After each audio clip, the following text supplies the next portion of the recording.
구약성경 946쪽, 잠언 31장 찾았어요.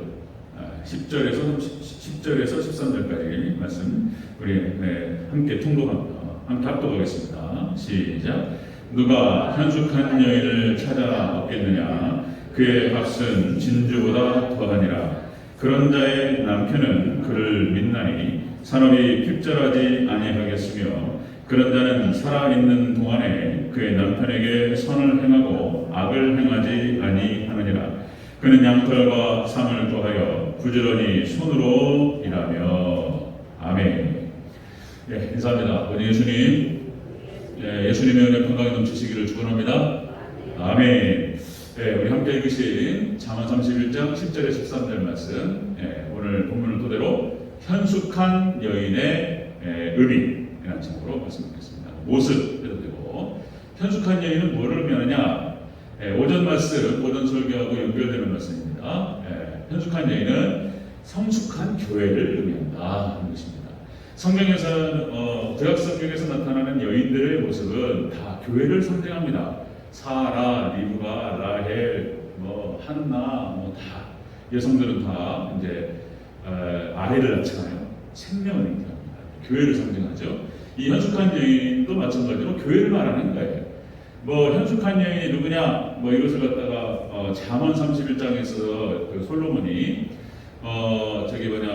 좋은 아내를 구하는 자는 복이 있다. 그러면서 현숙한 여자의 조건은 뭐냐? 이렇게 교양강자를 위해서 쓴 것이 아니라는 거예요. 그럼 교양강자는 바깥에 나가서 얼마든지 들어요. 불교에서도 얘기하고 딴 데 다 얘기해요. 근데 만약에 또 이 교양강자도 이렇게 얘기하면 욕먹어요. 교양강자를 만약에 이렇게 얘기해 보세요. 현숙한 여인이 이렇게 남편한테 잘하고 일도 잘하고, 그러면 뭐라 그럴까요? 여성들이 웃기고 있네 이렇게 얘기한단 말이에요. 지금 왜 현숙한 여인 얘기하면 현숙한 남편 얘기를 해야지. 현숙한 남편 안 나와요.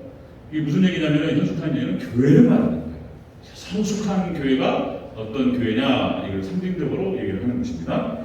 자, 10절에 보면은 이제 이 음성이 예수님 음성이에요. 예수님 음성. 10절을 같이 읽어볼까요? 시작. 누가 현숙한 여인을 찾아 얻겠느냐? 그의 값은 진주보다 더하니라.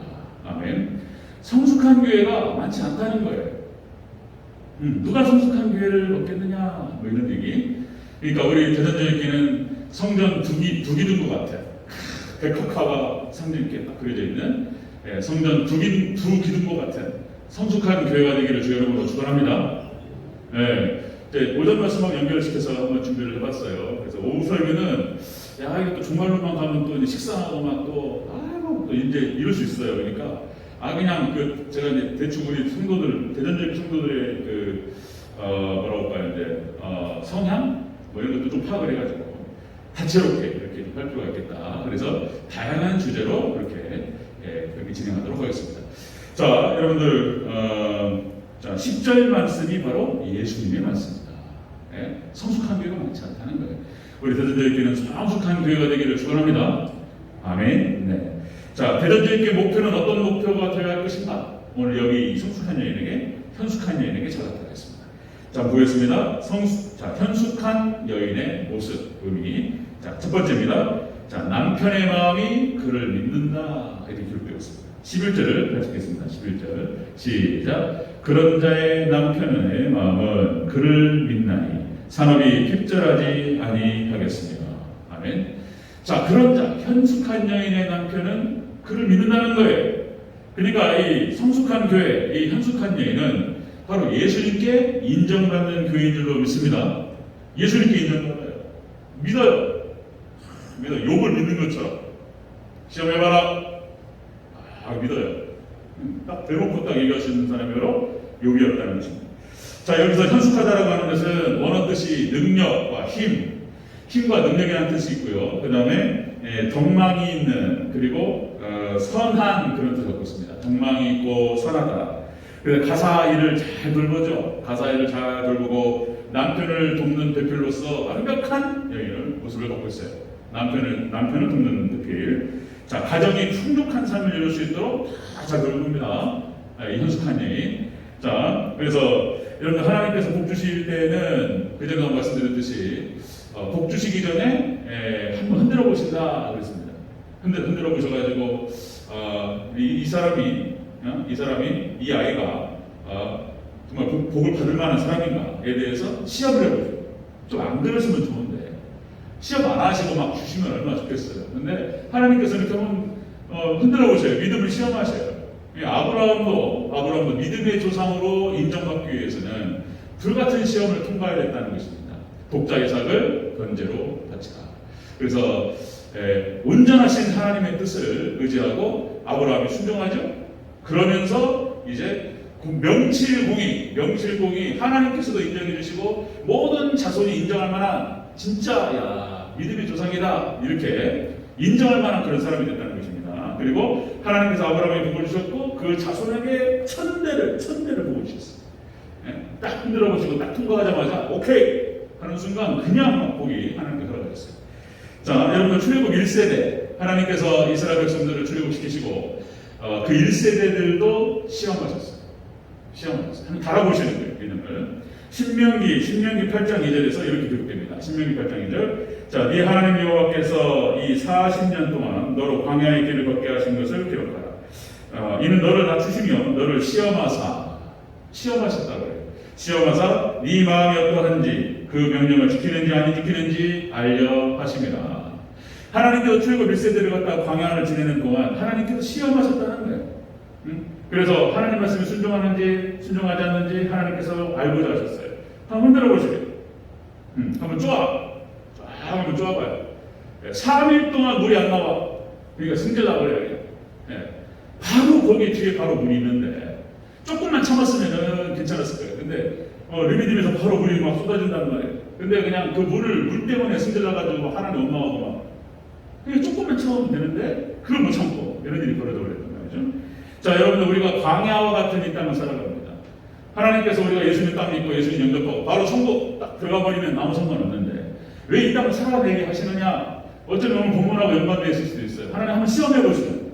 하나님을 사랑하는지 사랑하지 않는지, 하나님 말씀에 순종하는지 순종하지 않는지, 이 광야와 같은 우리 인생길을 통해서 하나님께서 한번 달아보시는 건 아닌지, 여기 통과만 되면 할렐루야 오는 거예요. 복이 하나님께서 귀하게 쓴다는 거예요. 쫙 들어올리시고 쓰신다.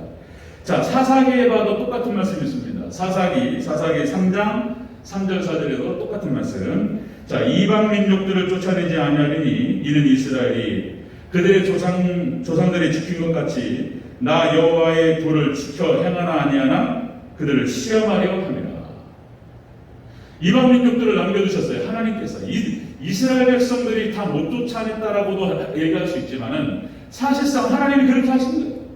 하나님께서 이방 민족들, 가나안 민족, 가나안 족속들을 남겨두셨어요. 그래가지고 정말 하나님께서 엮이지 마라, 섞이지 마라, 그들과 함께 결혼하지 마라, 연합하지 마라, 약속하지 마라 분명히 말씀하셨단 말이에요. 그렇게 하는가 하나님께서 보셨어요. 근데 그냥 이스라엘 백성들이 사사기에 보면은 이방 민족들하고 섞여버려요. 하나님께서 복 주시기 전에 한번 다 흔들어 보신단 말이에요. 안 그러시면 좋겠는데 그렇게 해가지고 우리의 마음을 확인하고 싶어 하셔요. 하나님도 확인하시고 본인도 확인하고 그렇게 하시는 것 같아요. 여러분들 정말 순전하신 하나님 말씀 딱 의지하고 하나님께서 말씀대로 성취하시는 하나님을 믿습니다. 그대로 붙들고 한번 던져보세요. 이게 어려워요. 좀 믿음으로 하나님 믿고 끝까지 한번 순종해 보시기 바랍니다. 아멘. 하나님께서 아브라함에게 주셨던 축복, 그죠? 이삭 다니엘과 세 친구에게 주셨던 축복 우리에게도 임할 줄로 믿습니다. 그렇게 축복하신다는 거예요. 그래서 욥이 역시 이제 하나님의 시험을 이겼던 이유가 뭐냐면 믿음이 좋았어. 믿음이 좋았어요. 이 믿음이 좋다라고 하는 것은 믿음의 부자예요. 믿음의 부자. 이 땅에서 가장 큰 부자가 믿음의 부자인 줄로 믿습니다. 그 믿음 따라 다 오는 거예요. 믿음 따라서 모든 축복이 다 와요. 자, 믿음이라고 하는 것은 다른 말로 바꾸면 말씀이 말씀이 충만하면 믿음이 충만한 거예요. 그게. 말씀이 없으면 믿음이 없는 거예요. 믿음은 말씀이에요. 믿음은 들음에서 나면 들음은 그리스도의 말씀으로 말미암느니라. 아멘. 그래서 이 땅에서 가장 좋은 게 말씀의 부자인 줄로 믿습니다. 말씀의 부자가 되시기를 주 여러분으로 축원합니다.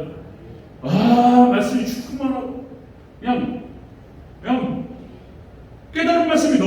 많아가지고 확실한 거야, 확실한 거예요. 하나님께서 그냥 구체적으로 딱 말씀하셔요, 구체적으로. 그러니까 그런 말씀을 읽었고, 그 말씀을 받고, 그 말씀을 체험하고, 이런 것들이 쌓이면 확실해. 하나님의 말씀들이 역사하셔. 그건 막 믿으려고 꾹꾹꾹 믿으려고 하는 게 되는 게 아니고, 말씀에 대한 깨달음이 많으면 믿음이 커지는 거예요. 그러면 믿음대로 따라가서 그 사람이 하나님의 성전의 기름이 되는 거예요. 믿습니까? 여러분들 믿음의 부자, 말씀의 부자가 되시기를 축원합니다. 제일 좋은 거예요. 그게 제일 좋은 거예요. 자, 여러분들 예수님께서도 제자들이 있잖아요. 제자들 중에서도 예수님께서 인정하시는 제자에 따라서 계급이 달라. 계급이. 이게 참 계급이 다르다는 표현이. 여러분들 예수님을 따라 예수님께서 승천하실 때 그때 예수님 승천 장면을 봤던 사람 몇 명이었죠? 500여 형제.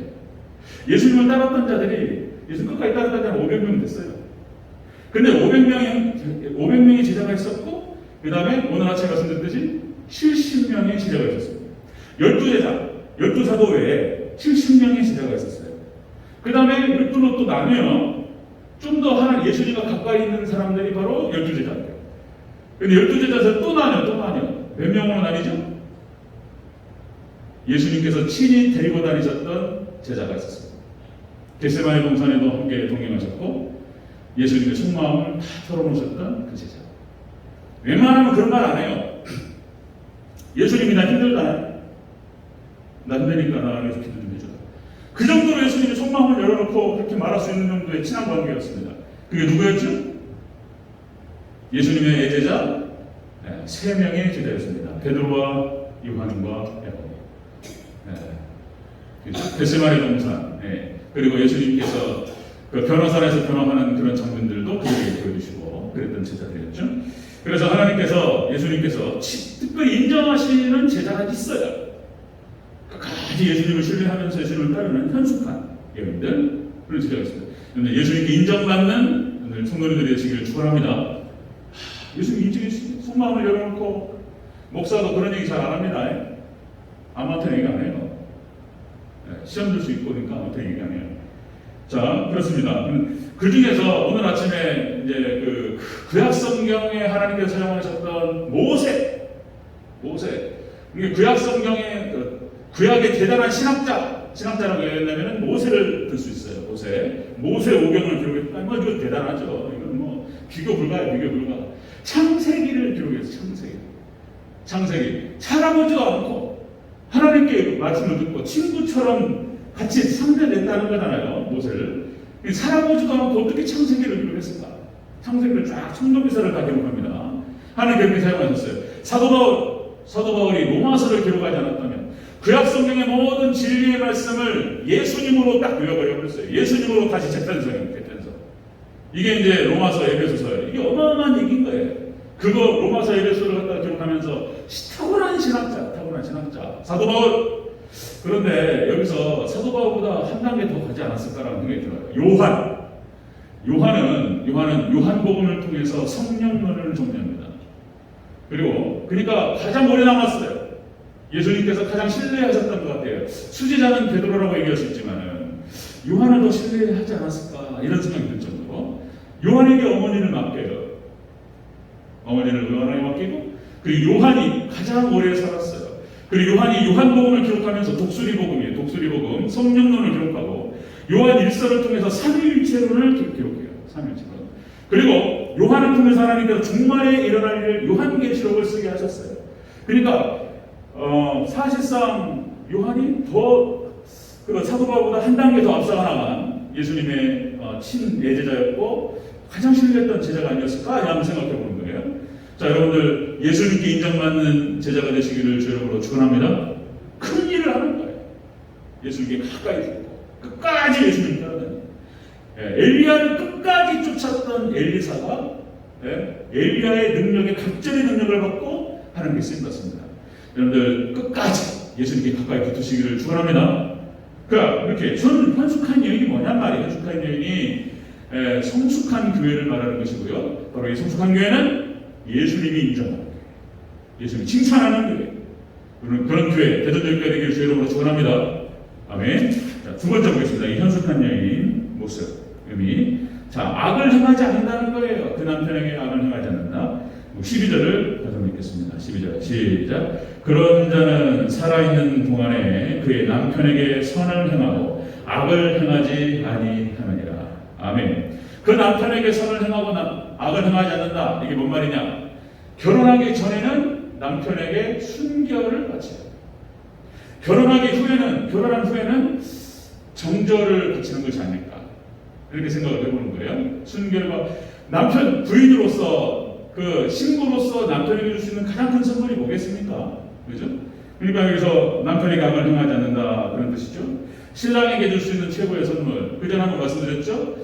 지금도 그렇게 하는 건 모르겠는데, 이화여대 총장이었던 김환란 박사가 이화여대 졸업식 때마다 그렇게 강조한다 그러죠. 너희가 나중에 남편, 신랑을 만날 터인데 그 신랑에게 줄 수 있는 최고의 선물은 순결이다. 그래서 정결하게 준비해서 좋은 남편 만나라. 뭐 이런 얘기 중에 순결하라. 함부로 행동하지 말고. 이것이 이제 졸업생들에게 주는 뭐 이렇게 그런 교훈이었다는 건데 지금도 하는지 모르겠습니다. 만약에 요즘 여성에게 순결을 묻는 남자가 있다면 어떻게 되죠? 끝나버려요. 끝나버린다. 요즘 시대에 감히 여성에게 순결을 요구한다는 게 말이 되느냐. 시대가 이렇게 바뀌어버렸어요. 이 시대가 흘러가요. 이 시대가. 지금 그러니까 이게 다 같이 맞물리는 거예요. 교회도 마찬가지고, 시대도 마찬가지고, 다 이제 순결을 잃어버려요. 예수님께 대한 순결도 잃어버리고, 하나님께 대한 순결도 없고, 정결도 없어요. 이렇게 하는 거예요, 지금. 시대가 그걸 말하는 것입니다. 자, 현숙한 여인은 어떤 모습을 갖고 있느냐, 어떤 의미냐. 예수님께 인정받고, 그리고 예수님의 정결한 신부가 되는 것입니다. 아멘. 여러분, 예수님께서 인정받는, 예수님께 인정하는 예수님의 정결하고 순결한 신부가 되시기를 축원합니다. 대전절개가 그래야 되지 않겠는가? 다른 것, 세상 섬기지 않고, 다른 우상 섬기지 않고, 예수님만 살아가고, 그죠? 예수님께 정결을 지키는, 그걸 말하는 거예요, 지금 본문이. 여러분들, 금방 이 이야기가 성경 전체의 이야기라고 그랬습니다. 성경 전체가 이것만 얘기하는 거예요.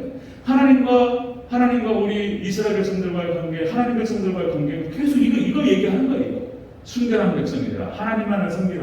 너는 나 외에 다른 신을 섬기지 말고. 예수님 하나님께 말씀하시는 게 다 이거예요. 이스라엘의 역사를 보면 다 이 얘기하는 거예요, 지금. 자, 여러분들, 호세아 선지자에게 음탕한 아내를 주셨어요. 창녀. 나가버려요. 그럼 데리고 와요. 이런 거예요. 그리고 하나님께서 호세아에게 하나님의 마음을 이해할 수 있도록 하셨어요. 이스라엘이 바로 구매하고 왔다는 거예요, 이스라엘이. 데리고 오면 나가고, 음탕한 여자. 하나님 가슴이 터져요. 그 여자를 받아들일 만한 남자가 누가 있겠습니까? 그 음탕한 여인을 갖다가 이해를 하고 받아주고 그 여인을 계속 사랑할 만한 남자가 어디 있어요? 끝나버려요. 여러분들 성경에 이혼은 안 돼. 절대로 이혼하지 말라고 하셨어요. 하나님께서 분명히 말씀하셨습니다. 하나님께서 짝지어주신 것을 사람이 나누지 못한다라고 그랬어요. 딱 도장 찍으셨어요. 절대 이혼 안 되는 거예요. 그런데 이혼의 조건이 딱 한 가지가 있어요. 그게 뭐죠? 이혼할 수 있는 조건이 딱 한 가지가 있어요. 그게 바로 간음이에요. 바람 피우는 거예요. 간음, 간통. 우리 한국 사회가 그걸 지켜왔는데 벌써 이제 우리 한국 사회도 간통죄가 사라져버렸어요. 간통죄가 죄가 아닙니다. 네. 그래서 우리 한국도 지금 이렇게 타락의 길로 가는 거예요. 이렇게 간통하는 거예요. 바람 피우고 이거는 이혼 조건이 되는 거예요. 자, 마태복음 19장 9절에서 이렇게 기록합니다. 마태복음 19장 9절. 누구든지 음행한 이후에 아내를 버리고 다른 데 전가되는 자는 간음함이니라. 자, 음행한 이후에는 절대로 헤어지면 안 돼요. 그러니까 음행한 사람은 헤어져도 된다는 얘기인 거예요. 그러니까 이혼의 조건이 간음이에요. 이게 안 되는 거예요. 그래서 이스라엘 백성들이 간음을 하고 하나님을 떠나버렸다는 거예요. 그럼 하나님께서 너는 이혼 끝 버려버리시느냐 하나님께서. 근데 하나님은 안 버리신다는 거예요. 이게 하나님 은혜가 그런 거예요. 하나님 안 버리시고 하나님께서 꾸중하시고 나무라시고 야단치시고 때로는 때리시고 이스라엘 백성들 그렇게 하는데 버리지는 않아요. 이게 하나님의 은혜가.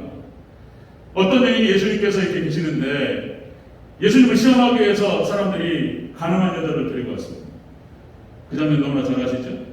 하나님 사람들이 예수님을 갖다가 시험하기 위해서 예수님 어떻게든지 올무를 씌워가지고 정죄하려고 예수님 잡으려고. 그러니까 이제 가늠한 여자를 와가지고 모세 율법에 보면은 그냥 돌로 쳐 죽이라고 그랬는데 어떻게 할까요? 예수님께서 뭐라고 대답하셨죠? 돌로 쳐 죽이라고 하면 사랑이 없다고 할 것이고, 그리고 용서하라고 그러면은 모세 율법을 어기는 것이는 것이고, 이게 진토의 양난 뭐라고 말해도 걸리는 거예요. 예수님께서 그렇게 대답하셨어요. 예수님께서 너희 중에 죄 없는 자가 돌로 치라. 너희 중에 죄 없는 자가 먼저 돌로 치라. 아무도 돌로 때리지 못하고 돌아갔다. 예수님께서 그 여인에게 다가가셔서 이렇게 말씀하셨습니다. 나도 너를 정죄하지 아니하노니 죄짓지 마라. 가늠하지 마라. 이렇게 돌려보내셨습니다. 예수님께서는 가늠한 여자, 그죠? 고멜과 같은 여인을 버리지 아니하시고, 고멜과 같은 이스라엘을 버리지 아니하시고 우리를 받아주시는 줄 믿습니다. 아멘. 예수님을 받아주신다는 거예요. 여호수아서 23장 1절에서 6절 말씀 보면은 16절, 우리가 새벽 예배 때도 나눴지만은 여호수아의 유언이 나와요. 유언. 죽기 전에 이스라엘 백성들에게 하는 유언이, 그 유언이 다른 얘기 아니에요. 이런 얘기예요. 하나님만 사랑하고 그 말씀을 청종하라. 하나님만을 사랑하고 그 말씀을 쫓아가라. 자, 두 번째, 만약에 너희가 그렇게 하지 아니하고 이방인과 섞이면 그것이 너희에게 올무가 되고 덫이 되고 가시가 되고 채찍이 되리라. 그리고 결국은 너희가 멸망하리라. 그래서 이스라엘 백성들이 그렇게 파도를 타요. 그러나 하나님이 끝까지 버리지 않으셔요. 그러나 이스라엘 백성들이 그렇게 바벨론에 의해서 북이스라엘이 압수에 의해서 남유다가 바벨론에 의해서 멸망합니다. 그럼 다시 70년 만에 다시 회복시켜 주시죠. 하나님께서 그렇게 때리시지만 버리지 않으신다는 말이에요. 신약의 유대인들은 똑같아요. 세상성으로 세상 것들 사랑하고 그렇게 세상만 추구하고, 예수님 그래서 하나님께서 때리셨어요. 로마 디도 장군에서 싹 그냥 다. 그런데 2000년 동안 포로로 끌려다니면서 그렇게 고생을 했지만 결국에는 하나님께서 다시 이스라엘을 회복시키십니다. 하나님 사랑. 자, 우리 대전제교회가 어떤 교회가 되어야 할 것인가? 어떤 교회가 되어야 할 것인가? 예수님의 정결한 신부가 되시기를 주 이름으로 축원합니다. 현숙한 예 성숙한 교회, 성전의 중기둥과 같은 그런 교회가 어떤 교회인가? 예수님께 인정받고 예수님의 정결한 신부 그렇게 살아내는 것입니다. 아멘. 그런 교회, 복된 교회가 되기를 축원합니다. 아멘. 세 번째입니다. 현숙한 여인의 모습이 세 번째. 이 여인은 부지런히 손으로 일을 한다. 이렇게 나옵니다. 13절을 읽겠습니다. 시작. 그는 양털과 삼을 구하여 부지런히 손으로 일하며. 아멘. 부지런히 손으로 일한다. 이 말은 예수님을, 신앙 되신 예수님을 섬긴다는 뜻입니다. 예수님을 섬기고 교회를 섬기고 그리고 봉사한다 이런 뜻입니다. 봉사한다. 이 현숙한 여인의 모습은 그런 모습입니다. 예수님께 신랑에게 인정받고 마음으로 그를 믿어요. 아주 정결하고 순결한 여인입니다. 그리고 열심히 섬겨줘요. 봉사해요. 이게 바로 현숙한 여인입니다. 인간 세계에서 이런 거 구하면은요 욕 먹어요. 남자들이. 여기 있는데 당신 이렇게 안 하면 안 되고 이런 얘기가 아니에요. 이건 교회 얘기를 하는 거예요. 교회 얘기. 자, 여러분들 13절에 우리가 읽었지만 양털과 삼을 구해서 부지런히 일한다. 이 부지런하다라고 하는 뜻은 원어 뜻이 뭐냐면은 기쁨, 즐거움 이런 뜻입니다.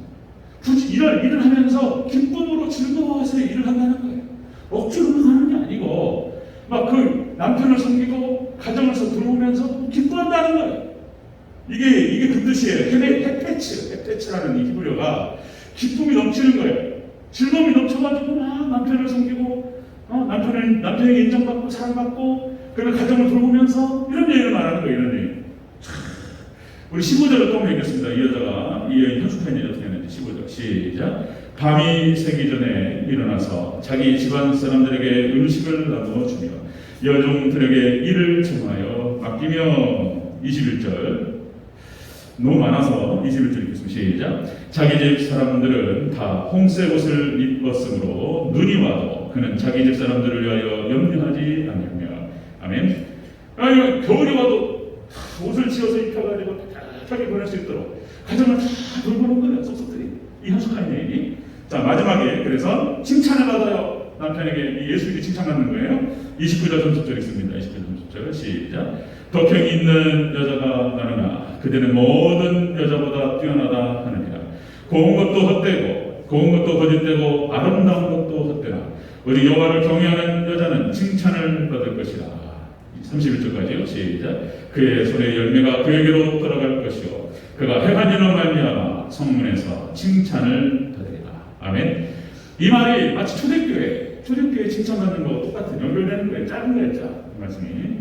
자, 고린도전서 4장 2절 역시 맡은 자의 볼 것은 충성이니라. 아멘. 충성을 구하시기를 축원합니다. 충성이라. 계시록 2장 10절 죽도록 충성하라. 내가 생명의 멸류관을 내게 주리라. 이렇게 섬기고 열심히 봉사합니다. 열심히 일을 하면 그냥 사라지는 게 아니고 하나님께서 분명히 약속하셨어요. 생명의 멸류관을 우리에게 주실 줄로 믿습니다. 봉사하고 섬기는 자들 거저가 없어요. 약속하셨어요. 이건 약속의 말씀이고 그대로 성취될 줄로 믿습니다. 생명의 멸류관을 내게 주려. 디모데후서 4장 6절 사도 바울이 하는 얘기입니다. 자, 관자와 같이 도움이 되고 떠날 시간이 가까웠더라. 내가 선한 싸움을 싸우고 달려갈 길을 마치고 믿음을 지켰으니 의의 멸류관이 예비되었으므로. 사도 바울이 의의 멸류관을 선포했다는 것입니다. 여러분 교회를 섬기고 하나님을 섬기고 예수님을 섬길 때에 생명의 멸류관과 의의 멸류관으로 축복하실 줄로 믿습니다. 상급이 있어요. 상급했다는 얘기예요. 자, 교회를 섬기고 예수님을 섬긴다는 것이 쉽지가 않아요. 여러분 해보셔서 아시겠지만 헌금, 물질들의 피 같은 거 돈 10만 원 버는 것이 얼마나 어렵냔 말이에요. 11조가 20만 원, 30만 원, 40만 원 되면 드리기가 어려워요. 그런데 하나님께서 드리라 하셨기 때문에 드리고 헌금을 드리고 교회 청소하고 식당 봉사하고 주일학교 교사 어려워요. 아이고 어려워요. 지금 그러면 그렇게 말하면 안 되는데 고마울 줄도 모르고 아무리 섬겨도 뭐 콩나물에다가 물 붓는 것처럼 우리 다 맞아요. 선교가 그런 거에서 섬겨도 우리가 4분 선교하는데 우리 협력교회 2분 좀 많은 액수는 아니지만 어쨌든 간에 마치 밑 빠진 독에 물 붓는 것처럼 막 하는 거예요. 예? 그게 선교예요. 그게 그러다가 그거는 하나님께서 자랑하시는 거예요. 어느 순간 자랑하는 거예요. 믿습니까? 자랑하는 거예요. 자랑하는 것이고 열매가 있는 거예요. 어느 순간 저도 시국교회 후원을 받아봤지만은 그런 거 참 어려워요. 전도는 얼마나 잘 되고 있습니까? 도시에서도 전도가 안 되는데 시국교회 몇 명 되지도 않는데 전도가 되냐고 물어보고 그런 거 물어보면 안 돼요. 거기서 잘 지켜주는 것만 해도 감사해요. 그걸 잘 지켜주고 거기서 교회 안 지키잖아요? 그러면 절 들어갑니다.